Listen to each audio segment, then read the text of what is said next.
Οι γνωστοί YouTubers GL Show υπάρχουν από το Σεπτέμβριο του 2019. Πιστεύω ότι το 99% από εσάς που βλέπετε αυτό το βίντεο δεν σας αρέσει αυτό το κανάλι. Αν ισχύει αυτό, άψε αυτά τα emoji στα comments. Αυτοί οι YouTubers για όσοι δεν ξέρουν κάνουν βίντεο που απευθύνονται σε μικρά παιδιά και έχουν challenges και τέτοια. Αυτό το κανάλι δεν αξίζει να έχει τόσο πολλούς subscribers επειδή τα βίντεο που κάνει είναι πολύ βαρετά και βλακίες. Λοιπόν, τώρα θα σας δείξω τι πήρα. Χυμό. Θα μου πείτε Τιμών, πώς τολμάς? Μας πρόδεσες όλους. Κοκακόλα που είναι, παιδιά?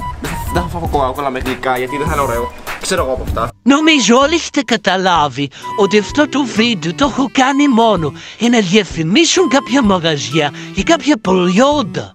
Με τους τίτλους και τα εξώφυλλα που βάζω στα βίντεο μπορεί ένας θεατής να νομίζει ότι το βίντεο θα είναι ενδιαφέρον, αλλά δεν θα είναι στην πραγματικότητα. Κοιτάξτε για παράδειγμα αυτόν τον τίτλο και αυτό το εξώφυλλο του βίντεο. Ας δούμε όμως τώρα πώς είναι αυτό το βίντεο. Σιγά! Adiós amigos!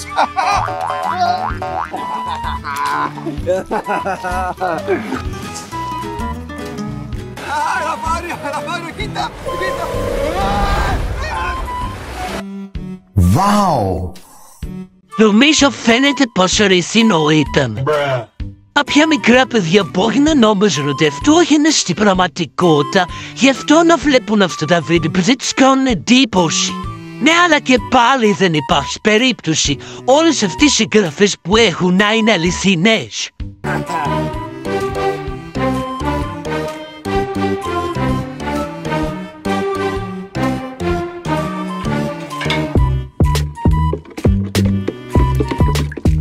Εντάξει, δεν γίνεται και χειρότερα, θα λιποθυμίσουν και από την αηδία. Οι GL Show δεν σκέφτηκαν ότι αυτό μπορεί να το κάνει κάποιο μικρό παιδί σε κάποιον άλλον και να βρουν τον πελάτη τους. Για να μην σας κουράσω και πολύ, τέλος αυτού το βίντεο για σήμερα. Το μόνο που έχετε να κάνετε είναι να κάνετε like σε αυτό το βίντεο και εγγραφή για να φτάσουμε τους 1000 εγγεγραμμένους πριν τελειώσει το 2024. Bye!